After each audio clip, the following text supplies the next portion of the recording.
17 January 2023, Tuesday. Alright, MAO with Cal once again. Now, are you ready to copy Tom Lee's little homework? Okay, why? Because Tom Lee was perfect in 2021.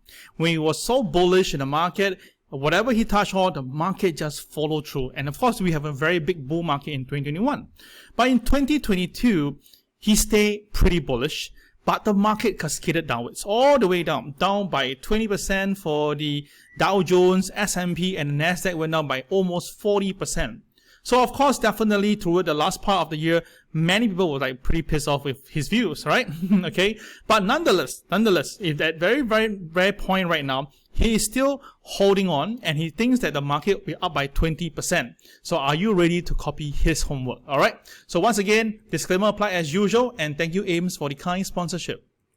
Now let's look back what happened last night. So last night the Dow Jones up by 112 points, continue to go up. Nasdaq up by 81 points, very good. S&P 500 back to near 4,000 level once again. All right. So the market has been basically playing around at 4,000. It's like trying to tell people that, look, we are not going down. And despite what we have been seeing in the facts and figures and all the other experts are calling for sell, the market just relentlessly staying up. Okay. And you can see on the screen right now, Amazon is up by 3% last night. And it's back above the $1 trillion market cap. All right. So what is it all about last night? Okay. So basically, we all know that the Nasdaq is up by 5.9% for this year. And it seems that they are investors are buying into the beat up technology companies because before the year end, due to the tax loss harvesting, so a lot of companies, a lot of funds liquidated their losses, okay, to basically book the losses for their accounting purposes. And of course, after they unloaded those shares, after the new year comes in, they buy back again at a lower price, and that's why one of the reasons why stocks are going up for the technology side. The S&P and Dow Jones is up by 4.2 and 3.5% respectively. Yeah, so it seems that the Nasdaq is leaning away because it lost the most last year. And the main thing is this: we all know that the inflation-related data are coming off, so that again prompt the people to think that the Federal Reserve will basically pivot, all right, very soon. But the thing is that history has proven that pivoting doesn't come well. So I'll show you the chart later. But nonetheless, today Goldman Sachs and Morgan Stanley is set to report before the bell, all right, and United Airlines is after. Okay, so Goldman Sachs.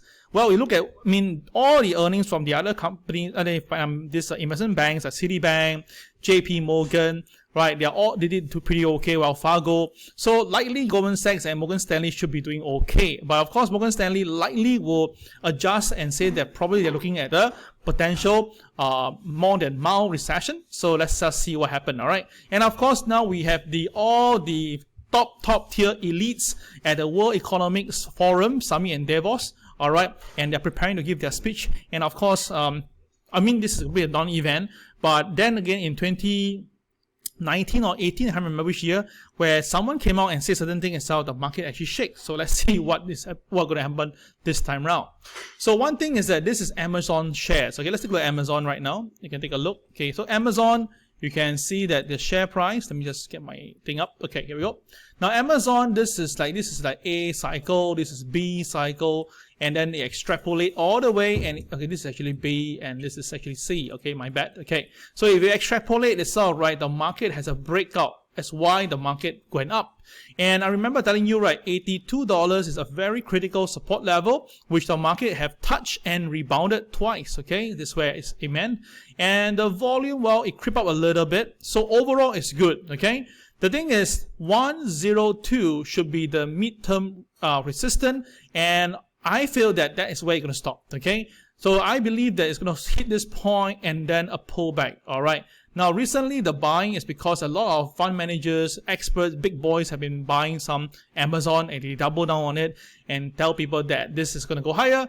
But if you look at this X and Y right now, this actually tells me that from A versus right now, all right, this is actually a negative divergence, and usually that means that there should be one more wave of coming down before any recovery. All right, so watch out for this and see whether I'm right. Now, China population drops for the first time in decades. Okay, that means that the people there are not producing fast enough. All right, so what happens here is that why? Because we all know that, right, the the stress level and also the people there itself is getting a little bit edgy with the current situation right now. And although China just reported 3% GDP growth for 2022 and their retail sales actually beats estimate. Now this is a big question mark, but I'll just leave it there. We all know that the China data itself has just, good and bad. But we all know that once China reopen and things will get better, right? Definitely. But before we go into those things itself, just want to ask, how's the sentiment there? So apparently this is really off from some YouTuber. I'm not going to justify whether is it correct source, but you have to do homework, okay? Now apparently they had in Guangzhou itself, they had a very big CCP meeting. And usually when such a meeting comes, everybody will be there. But this time round, they expected 551 people and yet only 13 people appeared. All right, look at the place, it's totally emptied. So why? Well, probably it's one of the reasons of the COVID situation, or maybe people are just kind of unhappy right now. Now, this is not from China. This is actually from Taiwan or Hong Kong. I cannot confirm the source, but it's just that people are getting a bit pissed off and they really want and considering to leave this party. So all I can say is this, the sentiment is still not ready yet. If you want to buy the Chinese stock right now for cheap prices, it had went up quite a fair bit recently. So wait for a pullback, yeah? Wait for a pullback. Now let's take a look at China market. Let's take a quick one, yeah?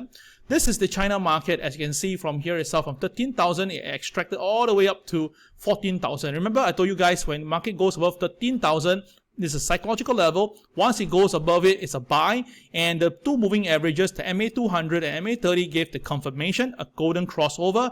And now we go to 14,002. And I mentioned that 14,002 will be a resistance. And we can see that it's pulling back right now. So you ask me, I think that you can wait for it to come back down to this area here, like 13,300 area.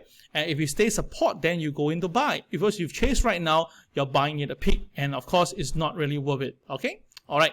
So moving on. Okay. Now remember yesterday during my MAO video, I talked about the Yellen giving a stern warning, and I included that the BOJ may really break in terms of their policy. And of course, that was something I posted yesterday, right? And what you can see is that inside my MAO, I shared that most likely it's out, right? The YCC, which is the yield curve control, might be taken out from the policy. And of course, that may not be positive for the equity market. And I mentioned to you that if let's say this is the chart right now, the 10-year yield. Now, if let's say it goes above 0.5, it is more or less basically forcing the BOJ to remove YCC. And if that is the case itself, it's almost directly telling you that there will be an interest rate hike. So if you look at it, my VIX, I remember telling you, right, VIX will be a good time to buy at 18 or anything below than that, because this is just like a protection manner to hedge against the market. All right, hopefully you have bought some. All right, and you can see right now VIX last night went up higher to 19 level. All right, now I couldn't get the previous chart because the data was not updated, so I used another another provider, but it's around the same price. So that's why I say anything below 18 will be a good time to buy. So we are looking at that to crack above the trend line, and hopefully we can go much higher, because I still believe that 26 and 32 would be my first target for this round. All right, so think about this and see whether what comes out makes sense. All right, so I think there's some PowerPoint issue right here. Let me just control this. Sometime I'm rushing for the video. I may not have time to make it perfect. Apology on that itself. All right, let me just do this. Okay, okay, let me just do this thing here. Okay, so Bank of Japan, okay, apparently, as I mentioned to you, as I said, right, just came out on CNBC. The Bank of Japan could announce a major policy shift this week. So it means that yesterday I already told you about that, and today CNBC double confirm on this again, because the bond yield tops the limit. All right, so this means that the BOJ could actually end its yield control policy, right, which is going to have a 2 days meeting this week. All right, so we all know that the dollar is down 14% against the yen over the last 3 months, and the 10-year yield has went up, right? So all these speaks for itself, and you can see on the chart itself the same thing that I showed you yesterday. This is from CNBC today, and you can see that some of the experts are saying that they think that the base case is a hold, but a low conviction, and they believe that the YCC removal is just a base case. But then again, if that really happens, Bank of America says that this could actually lead to a sharp decline on the equity market. And that's something that I have mentioned to you, because the Japan core inflation now is at 4% right now. So you think about this, okay? The inflation at 4%, while the interest rate itself is at 0 to 0.25. This cannot work too long because the inflation is still moving up, all right? It's still moving up itself. All right, it's although lower than the Western economies, but it's still at 4%. So if this is going to continue, because they've been doing this YCC since September 2016, now it's already 6 years, 7 years coming in. It's difficult. They need to do something right now, and if not itself, Japan will get hit. That is the reason why I feel that over the weekend, you should be very careful. And if I look at the dollar-yen chart right now, this is the dollar-yen chart as it's going down, right, from this, when its peak itself at 153, I think, it went all the way down to today, 128. If you look at it right now, right, the one in red is actually the 10-year yield. As you can see, on the very day when the 10-year yield shot up to 0.25 all the way to 0.5, you can see the dollar yen actually crashed down. All right, so that means that the yen actually increased. And of course, when that happened itself, a stronger yen is not something welcomed by the equity market for Japan. So think about this. That's the reason why, if this is to move up again, all right, this 10-year yield go up, or if the YCC is taken out, then likelihood, right, the dollar yen will plunge again, right? Dollar yen, not dollar against the yen. So I feel that we may see the 126 mark to 124 mark in the near term before we see a bottoming out signal. All right, this is something that you have to consider if you are actually into the market. And of course, you look at the equity market, it's very clear. Despite the US market is up the last few days, the Japan market is not following through. This is the Nikkei right now. Why? Because of what's happening. So if you ask me what's my view on the Nikkei, well, using the double bottom right here, almost triple bottom, 25,545 will be the first base, and 25,200 will be the second base. Now do note, the last time we see something so bad, it was back in March last year. And of course, that was because there was a thing that happened. I can't remember exactly, apology on that, but if you can remind me in the comment box, it would be good. But then again, that was where the market basically got the funds coming in and they bought the market all the way up. So can we see the similar thing? I think it will, right? Because think about this. I mean, this is really almost a sure thing. So maybe if for those who want to buy cheap, you can consider a buy between 25,200 to 24,800. I think this will be a good price if you believe that the Japan equity market is going to recover, or at least do a temporary technical rebound. Okay, so I was just thinking about telling you, right, about the pivot thing, and this is really a clear chart from 1969 until now, where every time when the Federal Reserve pivot, meaning they change their policy, you notice that majority of time, the market will be down between 36% to as high as 58%. But of course, it's not immediate. You can see over here as well, when the Federal Reserve pivot first, the market went up a few more weeks before it actually came off. So it's not going to be like immediately, even though on this chart itself, right, it seems there is. Why? Because when the Federal Reserve pivot, that means they change their policy. The dollar will definitely be weakened, and the bank's earnings will reduce. So all these will actually cause panic in the market, and when that happens itself, right, the stock market will feel the edginess, and they will actually consider to just exit. So it's a very different thing from what people telling me now, or you'll be hearing about if Federal Reserve pivot, things will be better. I don't think so. You must believe in what is a pattern economics in a 4-dimension field. All right. But once again, you have to make your own decision. My view is I guess to wait. I'm not going to be in a hurry to buy anything right now. I think it's time to wait. But of course, Tom Lee is different. Tom Lee from FundStrat says that there's going to be a 20% rally in the cards. All right, so it was interviewed on CNBC. I'll bring it to you right now because people have been saying, Cal, you've been very negative over the last few months. Have you had something positive? I say, yes, of course. When the time is ripe, I will do that. So let's listen to Tom Lee for next 1 minute and see what he has to say to everyone. Now right here, Post 9, CNBC contributor Tom Lee of FundStrat Global Advisors. Happy New Year. It's good to see you. Welcome back. Great to see you, Scott. So you were admittedly too bullish last year. Yes. You are, in a sense, doubling down on that. 20%? How? Yes. Last year was a year where inflation shocked the markets in the first half. It's come off the boil since October, very soft. I mean, if December comes in the way we think, it's probably 2.26 annualized inflation now. And wages are coming off the boil, right? If we look at the employment report Friday, They're growing at 3.7, which is where they were before the pandemic. So the third thing that we think needs to happen is volatility needs to come down in the VIX. The bond market volatility is below its 200-day. If that happened in the VIX, we'd be at 17. And since 1950, following a negative year, if the VIX is lower on average than the prior year, we're up an average of 22%. So I think we're set up for a 20% year. Even with the Fed speak, you know, if it's not Kashkari, it's Esther George. If it's not Esther George, it's Bostic.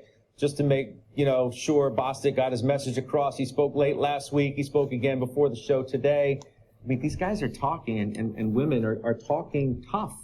Yes, they're talking tough because they want financial conditions to stay tight. You know, that's dollar, stocks, bonds. Everything's kind of easing, so they're probably a little worried, and they want to be sure inflation is, in fact, dead. But all right, so you can hear from Tom Lee that he's pretty bullish right now, and I cannot disagree with him. I believe that what he says is correct, but I just feel that there's need to be one more sell-off. I can be totally wrong on this, but I kind of feel that way. So to me, it's simple. If you think that the market is going to be right for buying now, you can jump in to buy now, but I think we can see a 10% discount from where we are right now. And then if the thing really come down by 10 to 15% from where we are right now, I think that'd be a better buy and you can get it cheaper. But again, it's all your own final decision. Yeah. But again, I repeat myself. I believe that what Tom Lee says, and I think that the year may end positive, but we need to have a bit of downdraft first. Okay. All right. So that is my view. So you can watch a full video. I'll put it on the Trader Boys Facebook page. Yeah. Okay. So the thing is this, once again, I'd like to just cover this as a little advertisement for myself. We just had a preview and I uploaded the video on Trade with the Boys Facebook page. You can take a look over there. It's about 1.5 hours long. And of course, I already mentioned to you, my workshop is coming up in February. I want in January, but likely will move into February because it's Chinese New Year week. All right. And of course, I will share with you how we use the indicator. Now, I already extracted some of the videos out. It'll be out in the afternoon and you can see how impressive our indicator is when we use it in the market. All right. So if you want to join us, just contact us through Trade with the Boys Facebook page, send us a message and we'll get back to you. All right. Okay, so let's look at the charts right now and see what we have for today. All right. So first of all, let's look at the let's look at this one here. Okay, this is my KFC chart. Okay, so I told you guys that there is a bit of technical point between 34,768 to 34,050. The midpoint is 34,430. This will be a technical level that the market must break for it to go higher. If the market failed to cross this 34,430 mark, a pullback to 34,050 is inevitable. All right, so watch out for this. For the Nasdaq, well, after many days of upside itself, seemingly there should be a bit of pullback. This is very, very normal. So I think that is fine. And of course, for gold price, as I mentioned to you guys, very important, KFC level for gold is 1921, which I shared with a lot of people on Sunday. And I said that as long as gold cannot stay above 1921, it will be a sell. All right. I've been saying this, guys, so you must take note of this. Very important now, 1921. Okay. And for Hang Seng, you can see that 21,952 is the technical level that I left it for you. And I said that if Hang Seng cannot cross this figure, there will be a bit pullback and it's all manifesting now. Pretty cool, right? So with all this information, I'm pretty sure that you guys can make some money off the market. Yep. Okay, so let's take at the TWB chart now and let's see in a wider spectrum. Yeah. Okay, so let's go back to that Dow Jones again. So Dow Jones chart, you can see right now we have a very incredible pivot whereby 34,549 is pivot 1, 34,348 is pivot 2, and these two lines are so near to each other itself. So very, very clear in my perspective as a developer of this TWB indicator. All right, this is a clear upthrust, but the pivot is not registering it. So which means that if the market can't go past 34,348 by today, there is a very good chance there will be a pullback all the way down to this point here, which is at 33,300 plus area. All right, this is something I can't see. Let me just bring it away. Oh, okay, 33,580. All right, that is 33,580. So watch out for this. All right, of course, from here to this point is like more than 700 points. So I don't think it happened in a single day, but it's just that by technical. All right. Now KSI is still green in color, but KRW has lost its cyan coloring, so which means that there's some bearishness creeping in, but not going to be like a cause of panic yet. But the thing is that if the KSI turn red, then you need to watch out. Yeah. For the Nasdaq, it's almost the same thing here today. The Nasdaq itself, the pivot to is 11,520, and as long as the market stays below 520 for today, selling is kind of expected. Now, same thing again, KSI and KRW is having two different signal, and surprisingly, and my indicator now for this market has turned red. So if this is going to stay down, this rate will become a CCYR, and it could actually send a sell signal. All right, so we watch this carefully by the end of the day. All right, let's look at the S&P 500. S&P 500 also had the same thing. The pivots are all identical, very tight pivot level now, 30 points for S&P. And this morning, S&P actually touched 39.98, missed the pivot 2 by about 2 points, and now it's slightly below 39.96 MLP. So with this, actually tells me that you should not be buying today. Just wait for a while. Yeah, let the market slide down a little bit. I think 39.12 will be a good level. Really, I think so. But that will be the BNB RL level. Hopefully it stays there. If the market loses it, then some selling will be all the way here. So we watch this carefully, but just again, my view is just go slow right now. Okay, don't jump into the market unnecessarily. You don't want to be hurt. Okay. Then of course we look at the Nikkei. We have not seen Nikkei for some time. And the TWB, you can see Nikkei is up today because it crossed over the BNB support level. Now interesting, the KSI is actually having some selling signal yesterday, but today the buying came in.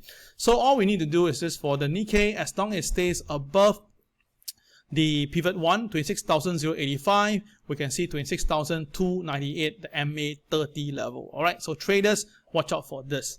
Okay, so I mean, why are they buying? Because probably they think that maybe they may not even remove the YCC. So that's why I think. Okay, all right. So that is the equity market right now. Let's look at the crude oil market. Where's my crude oil? Here we go. Now, crude oil, as I mentioned to you, we could see it hitting 80.48. And yesterday we saw the high was 80.17, missed by about 30 cents. Now, this morning, it opened up at 78.85 and now it's back up to $79. Now, this is actually pretty positive, okay? So, for today, the pivot to 78.50 and the market missed it and recover. So, we could see it challenging 80.48 as long as the buying continue. Now, I just got this feeling right now from my KRW. It shows that the buying will likely continue, yeah? And of course, I repeat myself many times. If the crude oil market goes above the 80 level, okay, 80.50 level, that means that now for this entire January month is trading more towards the positive side, and that's not healthy for inflation. Yeah, so watch out for this very, very, very closely. Now, some people ask me to talk about the pound, and I'll share with you right now. For the pound market, it is actually pretty sideways, no much movement, but today it's very near to the pivot 2 level at 1.21927. So as long as pound loses this number, loses 1.21927, there could be a pullback back to 12117 level. And for the dollar yen, which I showed you just now, the dollar yen chart is basically pushing downwards, okay, to the first BNB level at 127, was traded yesterday. And you can see incredibly the market today has a very interesting stubborn support. It's above P1 and above BNB extension, so that's why you have some upside. But again, look at the boy selling, it's not comforting, it's not comforting at all. And last one will be the euro is also basically hanging around there. I believe that the dollar may recover, hence therefore that's why I think that will bring the euro back down. It could bring it down all the way to 1.072 level. Okay, all right, so that is the currency market. Once in a while I'll do that and share. And of course, let's look at the gold market. All right, there's some error here. Where's my gold chart? Okay, see it up. Wait, okay, I think I have some issue with my charting at the moment. Okay, let me just bring it in. Okay. Right, for gold today, as I mentioned, as long gold cannot stay above 1913, it's a pivot 2 level, gold may pull back. Now, the first support will be 1906. I think it will reach there. Now, if it goes below 1906, it come back down all the way to this point, 1887. But based on what I'm saying, the boys are still buying, and KCX is totally no blue bars at all. That means that the bullishness is still there. So it's more like the retails are buying, or Most of the professional are buying, but the boys is seemingly unloading in price action. So you just have to go slow on this, right? Don't jump in. There's no need to jump in right now.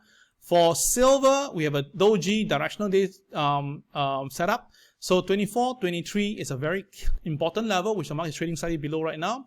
So if it pulls back, then 23.83 will be the first support. But if you ask me, I think that we can afford to wait for it to come down to this point here, about 23.20, then we can get a good price. Because you can see overall, here is a very strong consolidation, whereby every time it comes back down below this area, it has a bit of pullback. So the chase right now, I don't think is necessary. The risk is just a bit too high. All right, so that is the this is the commodities. I think I lost my chart. Never mind, can you replace it easily with my this one here, Bitcoin? Let's take a look. Now, Bitcoin, I call for a sell. I say that anything above 21,500, I think is a sell. Now, the thing is, the MLP today is 21,000 and the market have just touches and recover. Now, do note, the KSI has turned red in color and this is uplifting. Now, usually when the market is trusting upwards for the KSI turn red, traders, you must be very careful of the yesterday day low. If the market breaks below yesterday day low of 20,600, the selling will come in. All right, so watch out for the day low, all right? Now, the upside for it is 21,928, so it's about 22,000. Now, what's the reason for the Bitcoin buying up? Well, I think probably is that people have been accumulating long enough over this area here. They need to pump up to basically cut short the short sellers, all right? But this short squeeze is out, I think, is almost over because that is where the recent high was, and the market had purposely touched it twice to knock off all the short sellers. So kind of like, okay, let's take some, I believe let's take some break from here. Don't chase in now because maybe a pullback might be coming in. All right, so that will be all for today. Hope you like this video. All right, leave a comment and get a chance to have lunch with me next week. This is Cal signing off. Bye-bye.